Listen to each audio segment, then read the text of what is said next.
Assalamualaikum warahmatullahi wabarakatuh. Alhamdulillahi wa kafa. Wa sallallahu wa sallama ala sayyidina Muhammadinil Mustafa wa ala alihi wa ashabihi ahlu sidqi wal wafa amma ba'du. Baik, adik sekalian, insyaallah pada semester ini kita akan belajar tentang mata kuliah hadis hukum ekonomi, yang mana di semester ini kita akan berusaha atau belajar ya memahami bagaimana cara memahami hadis-hadis Nabi Muhammad SAW, terutama dalam hal ekonomi, baik dari mencari, memahami, dan kemudian menyimpulkan apa yang terkandung dalam sebuah hadis.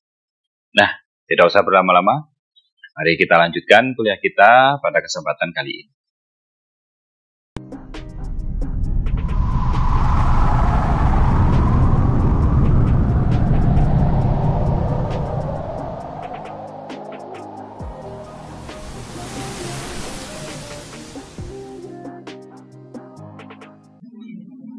Nah, yang pertama kita akan membahas tentang definisi dan otoritas hadis.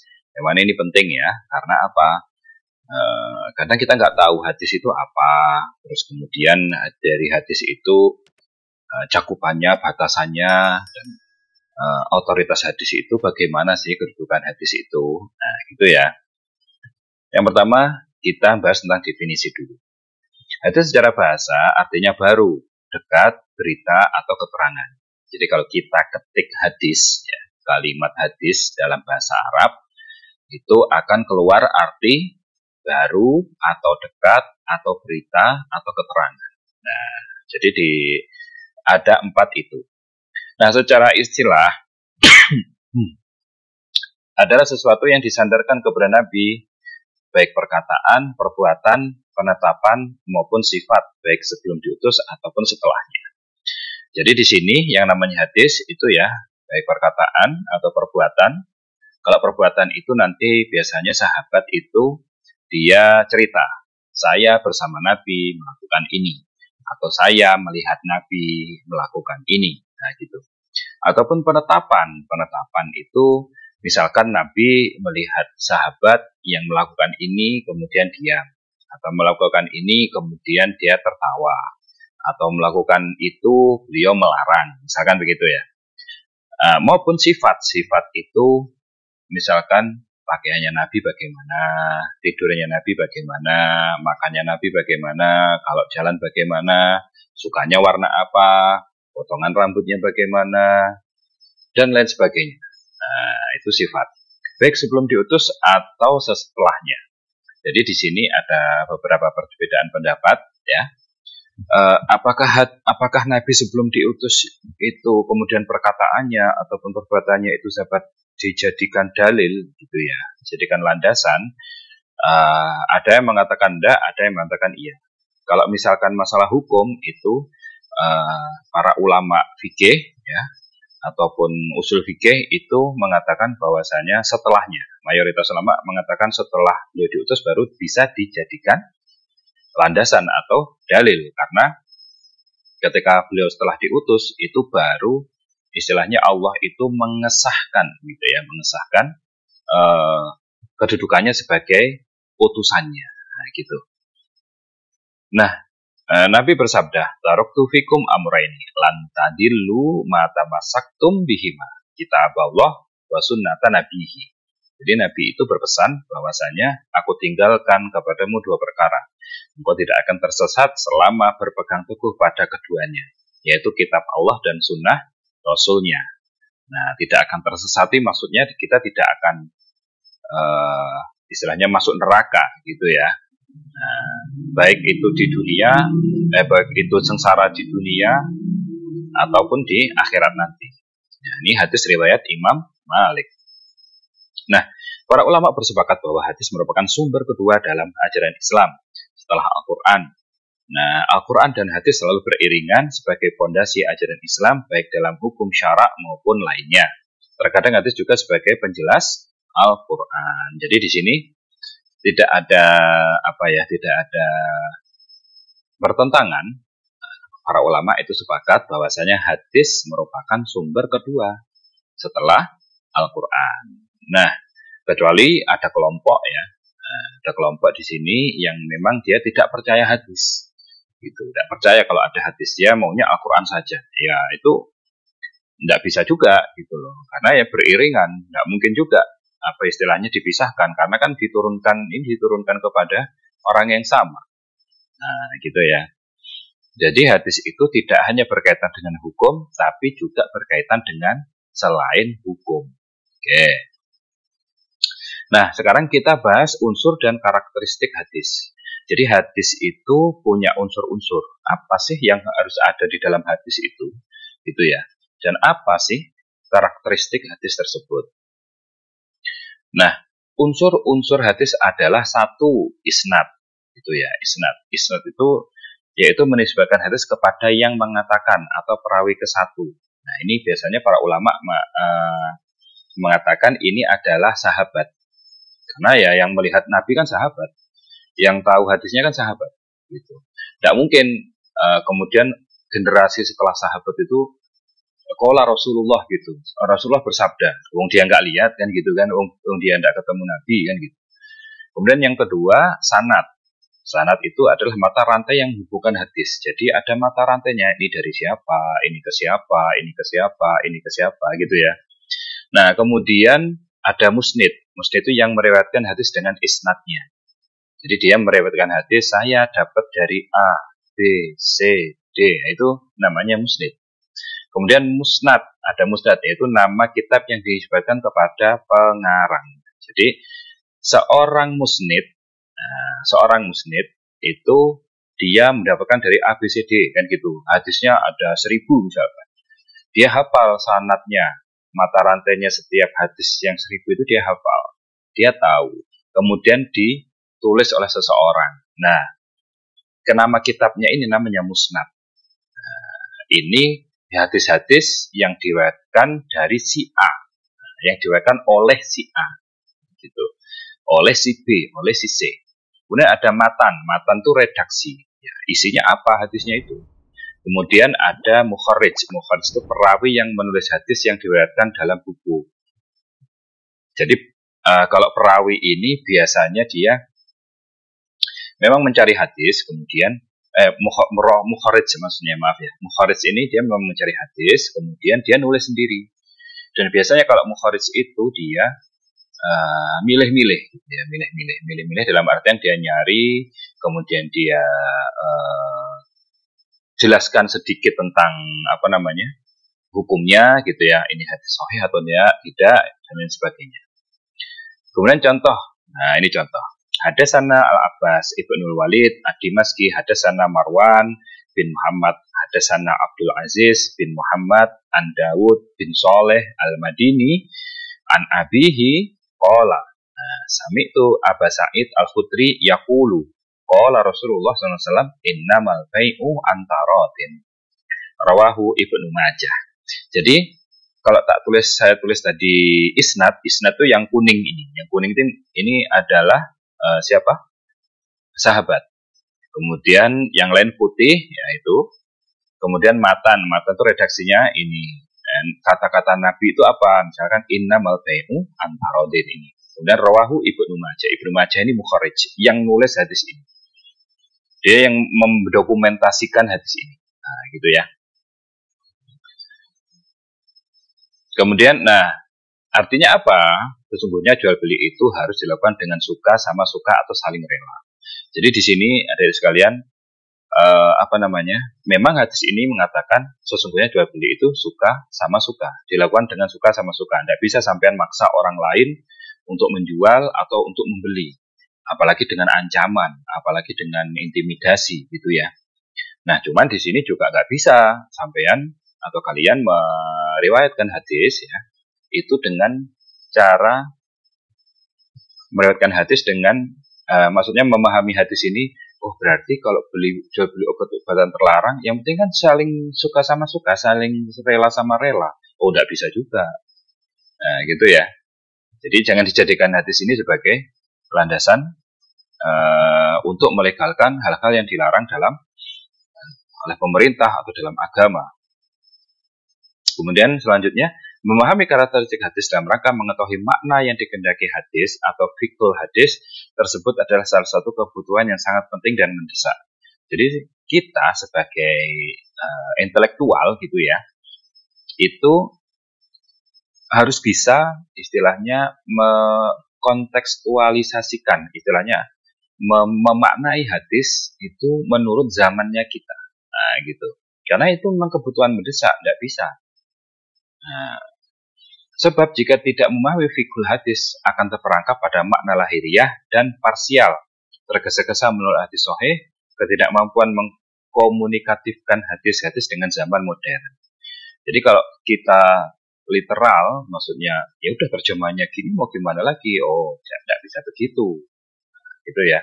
Makanya tadi saya jelaskan, jangan jadikan hadis ini sebagai legalitas hadis yang saya tulis ini sebagai landasan bahwasanya oh nggak apa-apa jual beli obat-obatan terlarang misalkan ya, atau jual beli organ manusia misalkan begitu. Nah kan yang penting saling rela sama rela. Nah gitu. Oke. Nah selanjutnya kita akan membahas tentang karakteristik hadis Nabi dapat dikategorikan sebagai berikut. Jadi kalau kita mau memahami, jadi kita salah satu langkah awalnya kalau mau memahami hadis Nabi, setidaknya itu secara lebih tepat lah gitu ya, walaupun mungkin nggak tepat-tepat banget, tapi istilahnya meminimalisir kesalahan, kita harus tahu karakteristik hadis Nabi. Hadis Nabi itu modelnya kayak apa aja sih gitu loh. Nah, oke. Yang pertama, nah, kemunculan hadis. Nah, jadi kita harus tahu bahwasanya Nabi itu kalau bertindak, berkata, ataupun bersikap, itu pasti ada sebabnya. Baik itu majelis Nabi. Majelis Nabi itu Nabi pas ngajar. Itu namanya majelis Nabi. Kemudian pertanyaan sahabat. Nah, sahabat nanya, Nabi kalau gini gimana? Nah, gitu misalkan. Kemudian respon atas perilaku sahabat dan tanggapan situasional. Jadi Nabi itu selalu merespon, gitu ya, respon sahabat. Baik itu dengan diam, baik itu dengan senyum, baik itu dengan isyarat atau lainnya. Dan tanggapan situasional yang mana tanggapan situasional ini Nabi lakukan karena memang harus ditanggapi. Ini kalau nggak ditanggapi mungkin Nabi mempunyai pertimbangan sendiri, gitu ya. Nah, kemudian yang kedua redaksi hadis atau matan meliputi apa saja? Satu riwayat kayak tadi, innamal bai'u antarodin. Itu memang ucapannya Nabi, gitu. Kemudian yang kedua riwayat bil makna. Riwayat bil makna itu istilahnya mungkin Nabi cerita atau Nabi itu ngomong panjang lebar, gitu ya. Kemudian sahabat itu meriwayatkan sesuai yang dipahami oleh dia. Yang mana intinya pemahamannya itu nggak keluar dari apa yang disampaikan Nabi, apa pesan-pesan yang disampaikan oleh Nabi. Nah, dan peringkasan hadis. Jadi misalkan ada hadis apa gitu, yang mana di situ memuat beberapa kejadian gitu. Nah, biasanya ulama atau sahabat itu hanya memakai kejadian yang ini untuk dalil, misalkan begitu. Nah, gitu ya. Contoh misalkan haji wada, hajinya Nabi. Nah, Nabi itu dalam satu riwayat itu beliau tawafnya naik unta. Jadi tawaf di Masjidil Haram itu naik unta. Kemudian ulama fikih menjadikan dalil bahwasanya misalkan kalau tawaf itu didorong kursi roda boleh karena Nabi naik unta, itu enggak jalan kaki. Nah, padahal hadisnya kan Nabi berangkat ke Masjidil Haram ngapain saja kan gitu kan, cerita banyak terus. Nah, cuma diambil dicuplik itu peringkasan. Kemudian selanjutnya bahasa hadis yang ketiga, bahasa hadis meliputi jawami al-kalim, ungkapan singkat maknanya luas. Contoh gini, ungkapan singkat maknanya luas itu Nabi tiba-tiba bersabda begini, ad-dinu nasihah, agama itu adalah nasihat. Orang-orang kan bingung, ini apa maksudnya? Ya Rasulullah, kok agama nasihat kan gitu. Bukannya agama itu apa misalkan gitu ya, ideologi atau apa gitu. Enggak, Nabi itu cuma simple agama nasihat. Yang mana nasihat ini sama ulama dijelaskan bahwasanya agama itu adalah nasihat, maksudnya adalah keikhlasan. Jadi nasihat itu artinya keikhlasan. Ikhlas apa? Ya ikhlas beramal, ikhlas mengerjakan perintah, ikhlas meninggalkan larangan dan lain sebagainya. Kemudian yang selanjutnya majas, bahasa majas atau kiasan. Kemudian bahasa tamsil atau perumpamaan dan bahasa simbolik atau simbol. Misalkan Nabi menyimpulkan begini atau apa yang lain ya, banyak ya. Kemudian selanjutnya, yang keempat, otoritas hadis meliputi ruang lingkup hadis dalam batasan Al-Quran, penerjemah ajaran Al-Quran, dan tasri'i dan ghairu tasri'i. Ketetapan hukum untuk diikuti dan diamalkan. Jadi maksudnya begini, otoritas hadis itu apa sih batasannya? Oh, dia misalkan sebagai penerjemah ajaran Al-Quran. Misalkan di Al-Quran kita diperintahkan sholat, ya kan? Tapi bagaimana cara sholat? Ada tidak dijelaskan dalam Al-Quran. Kemudian Nabi mempraktekannya, menjelaskan. Kemudian tasri'i, ghairu tasri'i. Maksudnya tasri'i itu ini diamalkan boleh, ini ghairu tasri'i tidak diamalkan. Kan ada kekhususan Nabi ada, ya. Nabi itu wajib sholat witir. Kemudian wajib kalau puasa itu tidak buka di waktu maghrib nggak apa-apa. Puasanya sampai besok misalkan gitu. Nah itu memang sholat malam wajib bagi Nabi. Nah gitu dan lain sebagainya banyak ya. Kemudian selanjutnya kandungan yang kelima, kandungan hadis meliputi temporal, yaitu berlaku di waktu tertentu atau lokal, keadaan geografis tertentu dan universal, semua orang, kondisi, waktu dan tempat dan tanawul ibadah. Nah jadi istilahnya begini. Nabi itu sabdanya itu apakah berkaitan dengan waktu itu, misalkan kondisinya apa, nah gitu ya.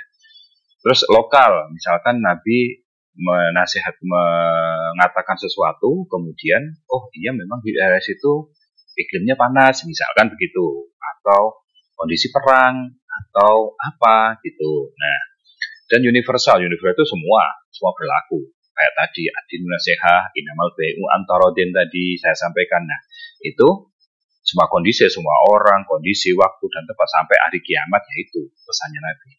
Dan tanawul ibadah ini, Nabi itu ternyata kalau kita lihat riwayat-riwayatnya, loh doa-doanya kadang nggak sama ya gitu. Waktu sholat misalkan, doa-doanya kok nggak sama ya gitu. Kemudian Nabi misalkan pakai kunut apa enggak ya gitu. Kadang pakai kunut, kadang enggak. Kunutnya macam-macamnya kok ada begini-begini. Nah itu, gitu ya. Itu namanya tanawul ibadah. Jadi kita pilih yang mana itu boleh, asalkan hadisnya sahih ya. Oke, selanjutnya metodologi pemahaman hadis. Nah, ini penting ya. Metodologi pemahaman hadis dapat dirumuskan sebagai ilmu tentang prosedur atau tata cara yang bersifat ilmiah untuk menggali dan memahami ajaran-ajaran agama berupa kehendak atau pesan-pesan Rasulullah dengan tepat yang terkandung di dalam hadis-hadis yang diriwayatkan dari beliau. Nah, jadi intinya metodologi itu bagaimana cara memahami hadis dengan tepat. Ya, kalau nggak tepat banget ya, minimalisir kesalahan lah. Nah, sedangkan pendekatan adalah sudut pandang atau cara melihat dan memperlakukan sesuatu. Tetapi kedua istilah ini difahami dalam pengertian yang sama. Jadi istilahnya, adik-adik jangan bingung masalah metodologi, pendekatan, itu intinya sama. Dianggap gitu aja. Karena kalau masalah penjelasan perbedaannya atau apa segala macam itu di mata kuliah lain ya. Nah, cuman istilahnya di sini saya samakan antara metodologi dan pendekatan. Karena itu intinya ya bagaimana cara kita memahami hadis, nah, gitu ya. Ada beberapa pendekatan dalam memahami hadis, diantaranya pendekatan tekstual, kontekstual, tematik, dan pendekatan opsional. Jadi istilahnya ada sebenarnya banyak ya. Cuman di sini saya ambil cuma 2 saja. Tekstual dan kontekstual. Itu yang saya ajarkan di semester ini ya. Nah, yang pertama kalau pendekatan tekstual yaitu memahami sebuah teks dengan terlebih dahulu mencoba menangkap makna asalnya, makna yang populer dan mudah ditangkap. Bila tidak dapat dipahami karena berbagai alasan, baru kemudian digunakan pendekatan lainnya. Yang menjadi perhatian pendekatan ini adalah makna-makna kata dan struktur bahasanya, maka alat analisisnya adalah ilmu bahasa dan usul fikih. Jadi adik-adik, pendekatan tekstual itu ya kalian tahu arti dari perkataan Nabi itu, gitu ya. Arti dari perkataan Nabi itu kalian harus tahu. Itu baru tekstual, gitu ya. Terus nanti kita kalau tekstual, ya Nabi pesannya gini ya begini, nggak ada istilahnya alternatif lain, nggak ada. Nah gitu. Nah kalau misalkan dari struktur bahasanya, ini kan makna tadi, arti-arti. Nah dari struktur bahasanya ini, Nabi ini dia menyuruh atau dia melarang atau dia apa gitu. Nah, nanti kalau misalkan Nabi melarang berarti hukumnya, ini kaidahnya gitu. Kalau Nabi melarang, misalkan jangan begini. Misalkan kalau Nabi melarang hukumnya haram. Apalagi larangannya itu disertai dengan ancaman. Jangan begini, nanti kamu masuk neraka, kan gitu. Atau perintah, Iqra'ul Qur'an fa innahu ya'ti yaumal qiyamati syafi'an li ashabihi, kata Nabi. Bacalah Al-Qur'an, yang mana Al-Qur'an nanti akan datang kepada pembacanya di hari kiamat sebagai penolongnya. Berarti kan itu iqra'u, bacalah Quran, berarti membaca Al-Qur'an itu wajib.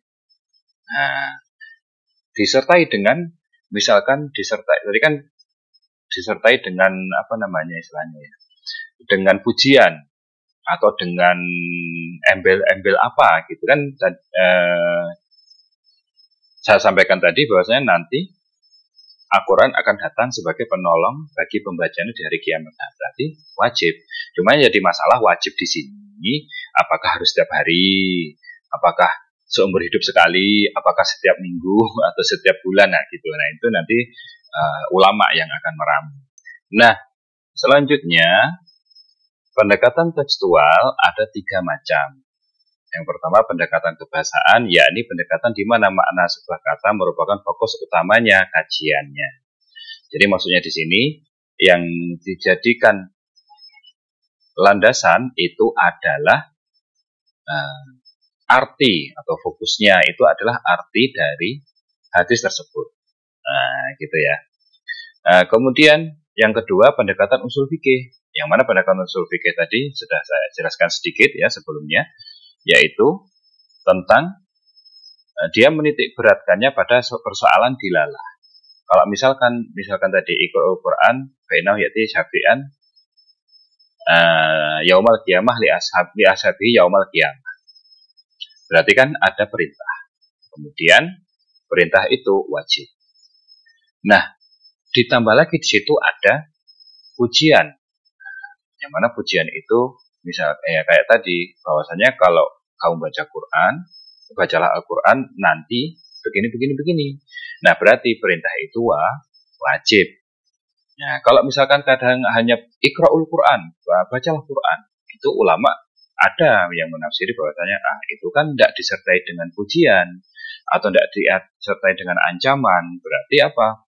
Kalau seperti itu tidak wajib, sunnah boleh, bisa gitu. Nah, cuman masalahnya baca Quran ini wajibnya itu kapan dan durasinya, waktunya sampai kapan, di mana dan sampai kapan. Kan ada yang mengatakan wajib seumur hidup sekali, wajib seminggu sekali kah, atau wajib sehari sekali kah, kan nggak ada keterangannya di situ. Nah, gitu ya. Nah, ini yang ketiga, dan pendekatan takwil, yakni pendekatan yang berusaha memberi makna lain pada kata sebuah kata. Nah, maksudnya sebuah hadis, seperti contoh hadis silaturahmi. Dalam hadis silaturahmi itu bunyinya begini: Man sarrahu ayyubu satolahu birizkihi au yunsa'alahu fi asarihi falyasil rahimahu. Barang siapa dia yang ingin atau yang suka dilapangkan rizkinya atau dipanjangkan umurnya, hendaklah menyambung silaturahmi. Nah, ternyata kenyataannya gitu ya, banyak orang yang dia itu banyak silaturahmi, banyak berkunjung ke keluarganya, ke teman-temannya, umurnya nggak panjang, gitu kan? Kan banyak kayak gini. Ini gimana Nabi ini? Kan gitu. Seakan-akan kita mempertanyakan, hadis ini gimana? Katanya kalau pengen umurnya panjang dan rezekinya lapang, banyak, harus banyak silaturahmi. Ternyata ulama memaknai bahwasanya yang dinamakan panjang umurnya itu adalah bukan umurnya jadi 70, 80, 90, bahkan 100 tahun, 200 tahun mungkin ya, enggak. Ternyata apa? Ternyata hadis tersebut dimaknai bahwasanya yang panjang umurnya itu adalah misalkan panjang atau harum, namanya harum terus disebut-sebut. Nah, gitu ya. Jadi namanya terus disebut-sebut. Oh, orang ini baik, diceritakan kebaikannya terus, bahkan sampai 100 tahun kemudian, 300 tahun kemudian. Nah, atau dia istilahnya ajarannya ya, atau istilahnya itu kebaikannya itu dicontoh oleh orang-orang. Nah, gitu ya, dicontoh orang-orang atau mengalir terus pahalanya kepada dirinya. Nah, ini salah satu cara menafsirkan hadis agar tidak bertentangan dengan kenyataan. Nah, kalau enggak nanti diprotes semua itu ya. Nah, gitu ya. Selanjutnya, yang kedua ada pendekatan kontekstual, yaitu memahami hadis-hadis Rasulullah dengan memperhatikan dan mengkaji keterkaitannya dengan peristiwa atau situasi yang melatar belakangi munculnya hadis-hadis tersebut, atau dengan kata lain dengan memperhatikan dan mengkaji konteksnya. Nah, pendekatan kontekstual meliputi konteks redaksional. Jadi, ini situasinya apa? Ini asbabul wurudnya apa? Kemunculannya ada apa kayak tadi ya? Apakah Nabi itu pas perang ngomong ini, atau pas damai, atau pas di jalan, atau pas lagi apa gitu ya. Nah, konteks historis, sosiologis, dan antropologis. Nah, kadang Nabi itu juga mensabdakan sesuatu itu yang melihat realitanya. Misalkan begini, ada seorang sahabat itu istilahnya nyantri belajar agama kepada Nabi. Kemudian setelah orang itu dirasa cukup pintar, itu mau pulang. Ya Rasulullah, saya mau pulang ke suku saya. Kemudian dia berkata, ya Rasulullah, berilah saya pesan-pesan. Apa yang harus saya lakukan di sana? Nabi cuma jawab gini, la takdob walakal jannah. Jangan engkau marah. Jangan engkau marah. Gitu. Jangan engkau marah. Cuma gitu aja. Jadi ditanya, jangan marah ya. Nabi, nggak ada pesan yang lain. Jangan marah. Nabi nggak ada pesannya, jangan marah. Nah gitu. Orang ini bingung. Jangan marah, jangan marah. Ternyata ketika balik ke sukunya, dia itu istilahnya ada kejadian lah. Entah keluarganya dibunuh atau dan lain sebagainya gitu ya. Dan seperti itu akhirnya dia ketika mau marah dan mau membalas, dia ini ingat, oh iya kata Nabi apa? Jangan marah. Berarti itu kan ada konteksnya. Jadi Nabi tahu secara sosiologi, oh ini nanti ada kejadian ini misalkan. Nah, kemudian kapasitas Nabi tatkala menyampaikan hadis. Nah, kapasitas Nabi, jadi istilahnya begini. Nabi itu kan nggak hanya Nabi ya. Nabi itu juga sebagai istilahnya presidennya, beliau juga Nabi, beliau juga orang biasa, beliau juga seorang suami gitu ya. Statusnya kan banyak. Nah ini kadang yang sulit. Karena memahami hadis dengan kapasitas Nabi ini membutuhkan perangkat yang sangat banyak. Itu intinya.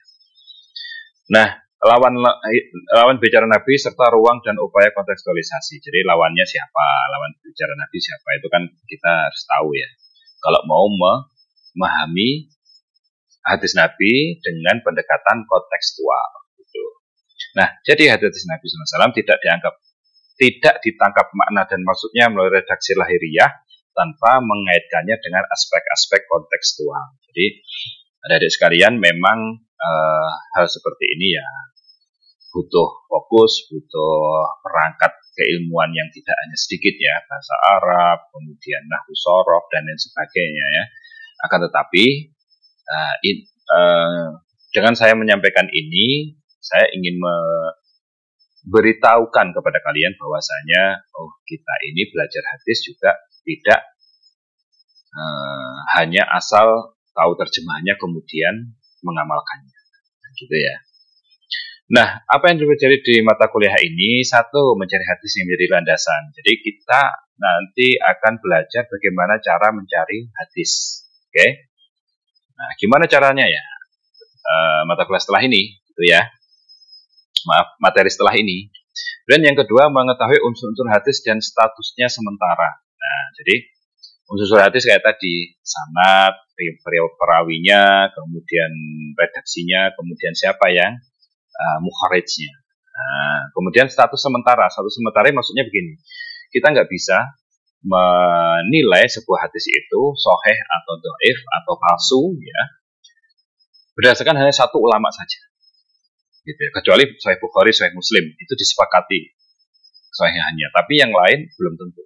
Bisa aja ulama A mengatakan hadis sahih, ulama B mengatakan tidak. Nah, gitu ya. Yang ketiga, mengetahui cara memahami hadisnya kayak tadi. Kita cara memahaminya bagaimana? Karena nanti kita di sini prakteknya hanya satu hadis saja, sedangkan sebuah hukum itu kan butuh beberapa hadis dan ayat kan gitu. Nah, kita cukup satu hadis saja belajar cara memahami hadis tersebut. Oke? Terima kasih atas perhatiannya. Wassalamualaikum warahmatullahi wabarakatuh. Kalau ada yang kurang silakan tulis di kolom komentar. Assalamualaikum warahmatullahi wabarakatuh.